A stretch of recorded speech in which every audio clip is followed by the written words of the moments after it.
Hey, what's going on, everyone? This is Mike Kollin at MikeKollin.com.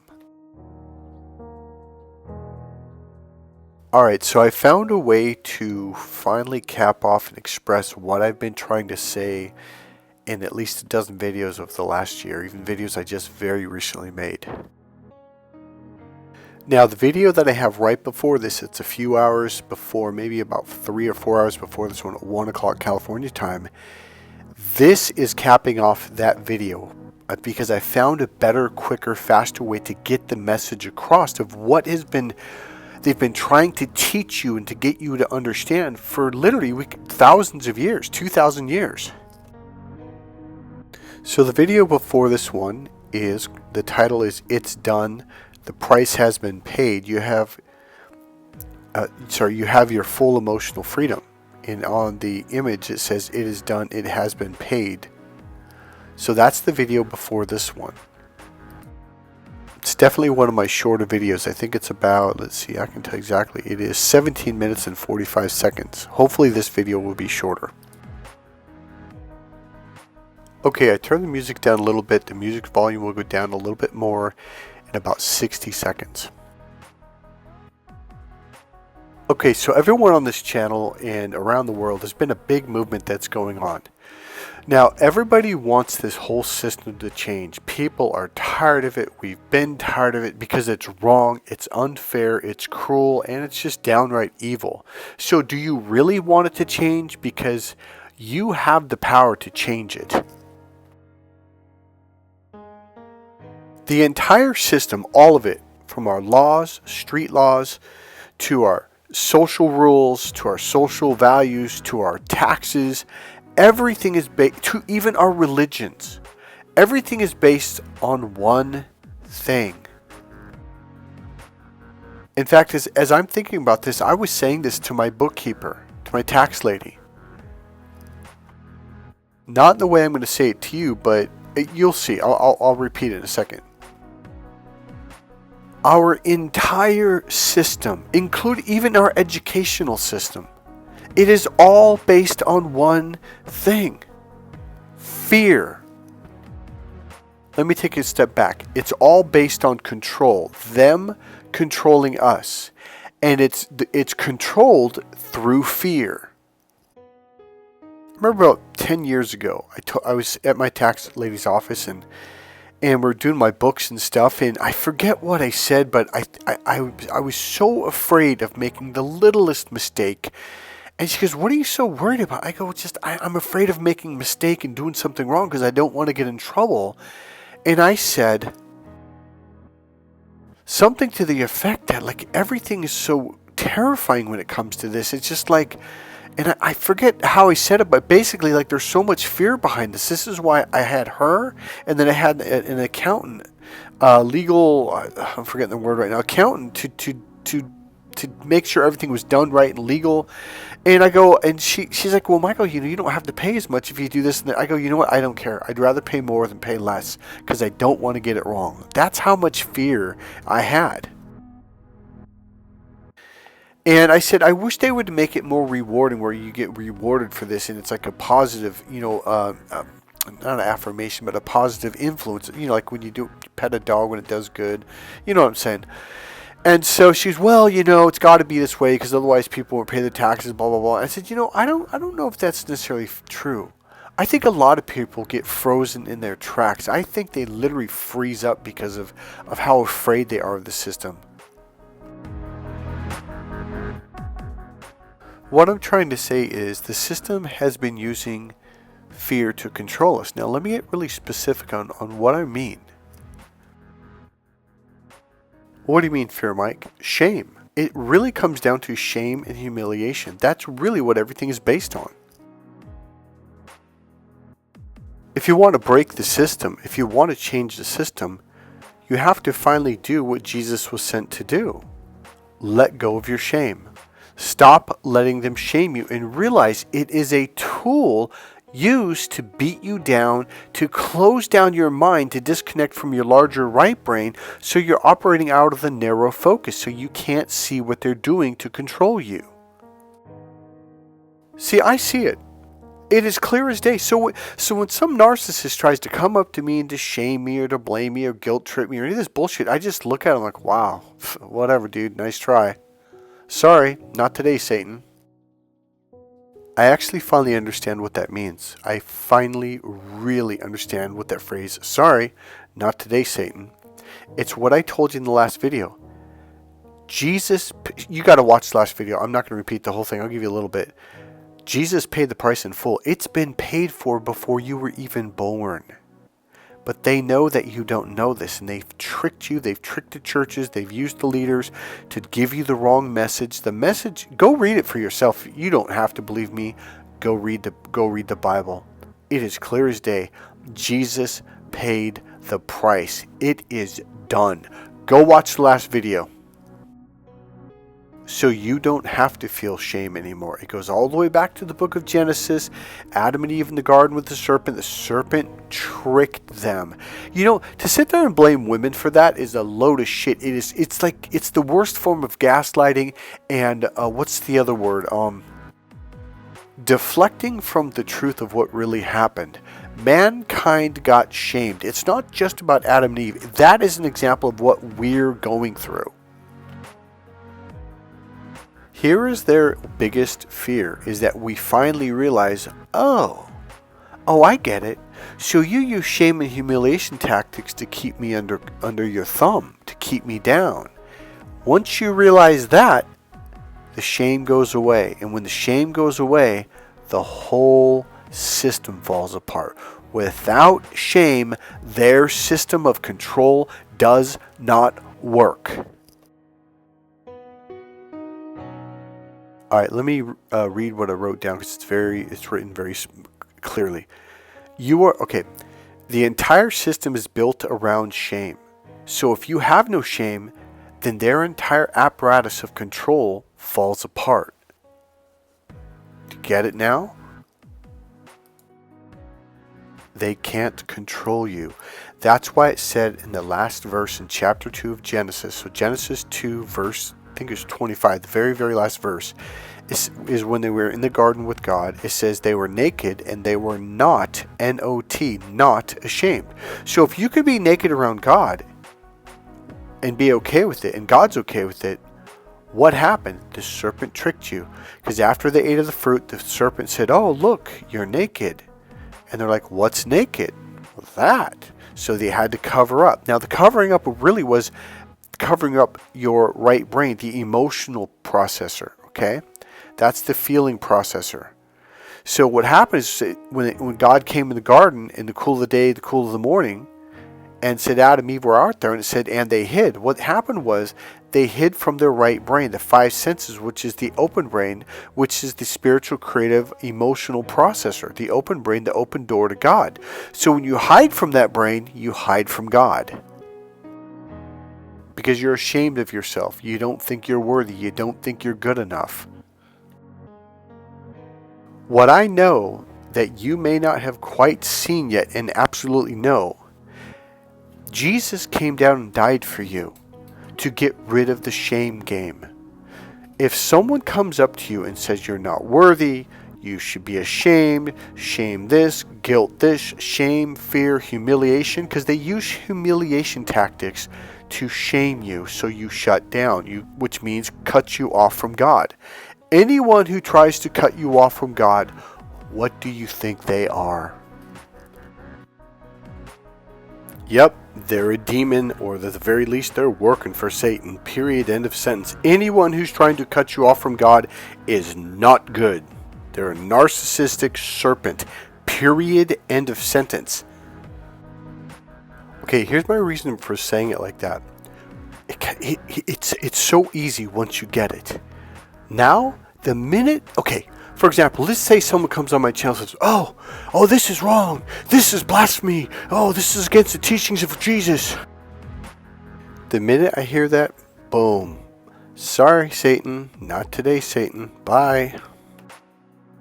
Oh, here's another one. Have you ever heard someone say, oh, well, you've got to have shame. What, you have no shame? They can't control you. I don't care if it's your grandma, your aunt, your neighbor. Oh, you have no shame.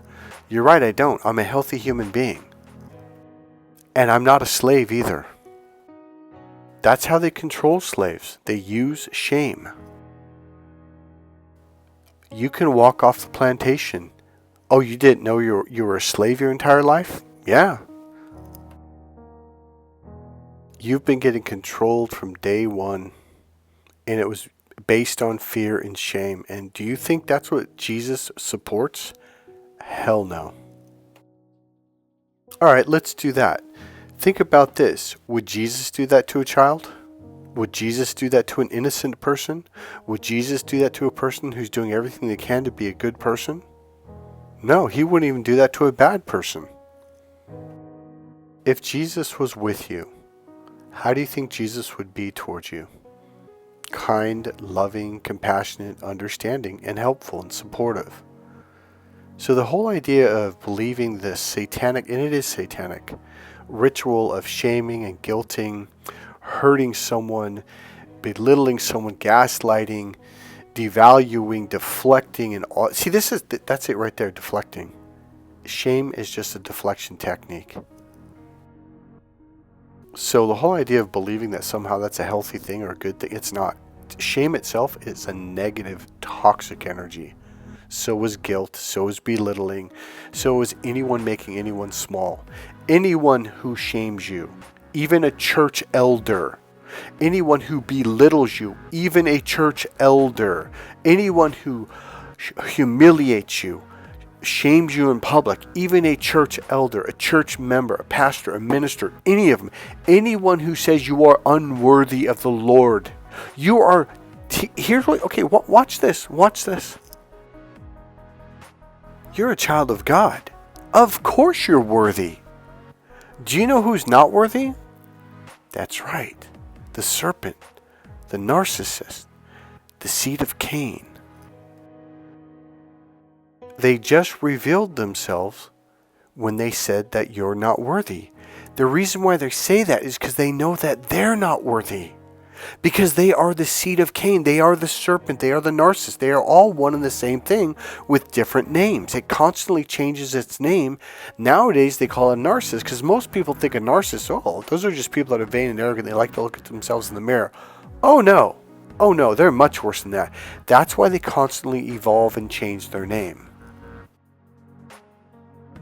The clarity I have with this right now is phenomenal. It's like the minute someone comes up to me and shames me, blames me, oh, you're not worthy, I just look at them like, hey, Satan, how's it going? I see ya.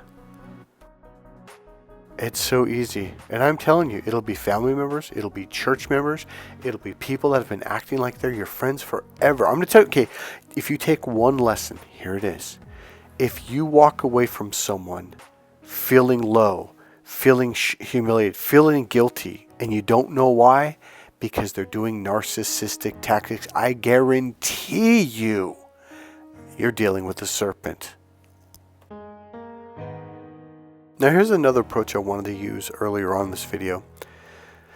For the people that are down in the dumps and, it's like they're holding on to this. So here it is. When they look at you and you're happy and they try to bring you down, get away, because they are working at holding on to that misery.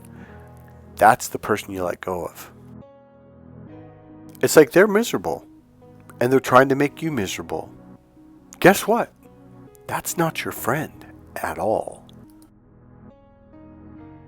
Those are the people you go cold on.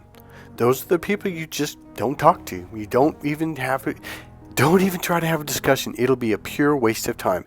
And now here's why. Because the whole purpose of any discussion with those people is to suck you in, to suck you dry, and to push you down. Period. That's the intention. That's the goal. Jesus died on the cross so you would be free of shame, to be free of these supposed shameful sins. The whole thing was made up. Go back to the book of Genesis, read the end of chapter 2, the last verse, and then read up into where God walks in the garden and calls out for Adam and Eve, and it says, and they hid. They hid from their emotional brain, which cuts them off from God. God called out again, Adam, Eve, where art thou? And Adam says, we're hiding. God says, why are you hiding? Adam says, because we're naked. And God was smart, goes, whoa, wait, what? Who told you that you were naked? Because they had to be told that, because God never taught that to him. That wasn't a word that was in their vocabulary. There was nothing wrong with being naked. That's the whole point. And the serpent comes along and lies to him and says, oh yeah, that's bad. See, narcissists make anything up. Okay, are you guys understanding what I'm trying to say? You're free. You've always been free. You were freed at the cross. Hell, you were freed before that. That was just something God was trying to do to let you know, like, hey, you're freed. Your sins are paid for. Everything's paid for. Like, you don't have to walk around like that anymore. That's the only difference between you and me. I actually understand this now.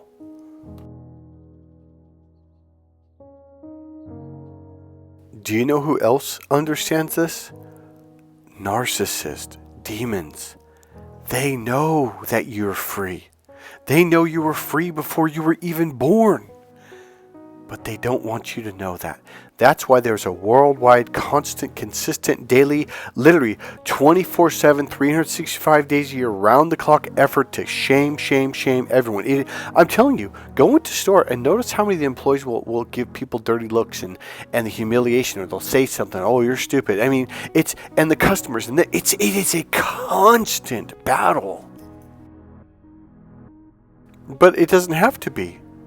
The minute you wake up and you go, wait a minute, so I don't have to feel ashamed anymore? No. Wait a minute. Jesus died on... Yeah, go reread it. Go read Genesis 2, chapter 2, chapter 3. Reread it. You've always been free. It was just a big lie that was made up. Once you realize that, the game is up. The jig is up. The game ends. It's done. I am telling you, I can see people doing this, and I look at them like, oh, it's an act. It is a fucking, excuse my language, but it is an act when they try to do this to you, because they know it's bullshit. And when they realize, like, oh shit, they're on to me. Oh, they know the game. Then it stops. Because you don't react. It's not because, well, I'm fighting it. No, you're not fighting it because you don't care anymore. Because you realize it is the biggest lie that was put on mankind, literally from almost the beginning of time. It's not real. And once they know that you know that, they're like, oh, okay, well, I can't get this guy. And they just move on. It'd be like me walking up to you, put my hand out, and saying every time I put my hand out, you have to give me $7. It's a lie. It's not true. And they know it's not true. They're afraid that you're going to realize that. You want to end the game? End the shame. Walk away from these people. Don't even acknowledge them. I'm telling you, it's something that I've done that I never thought I could do. I'm cold to some people now. Anyone who does that, I'm cold to them. I don't care. It's beyond that. It's not that I don't care. It is empowering as F. I cannot explain it. It's like you feel so calm. Because suddenly you're like, I don't have to talk to this person. And I don't want to. And I'm not going to. And they're like, oh shit. They don't feel like they owe me. They don't feel like they have to talk to me. And then they have no power over you. And the minute you do it is the minute you find out. Just stop acknowledging these people. I'm telling you, I literally don't acknowledge a lot of people now. They walk right by me. I don't care. Your cutoff game has to be awesome. Boom, cut them off. Boom. See, here's the deal. You're going to, over a period of time, one day you go, oh my God, this person's been doing the shame game. Oh, they're a narcissist. Oh, cut them off. A week later, oh my God, so-and-so is. So what? Cut them off. Your cutoff game has to be sharp. I am telling you, you're about to start feeling a lot better about yourself. And by the way, you don't have to conform. You don't have to fit in. You don't have to belong. All you have to do is be free.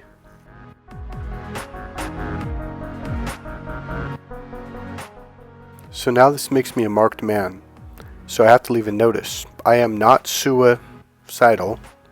I have no intentions of harming myself or hurting myself at all. I'm extremely happy because I'm finally free. So if anything happens to me, play this video back. If you enjoyed this video, please click subscribe, click the like button, go ahead and make a comment. And if you want, you can go ahead and make a donation. There's a PayPal link right there in the description box. You can also support this channel by buying one of my dating and relationship coaching books. Alright guys, I'll see you in the next video. God bless you.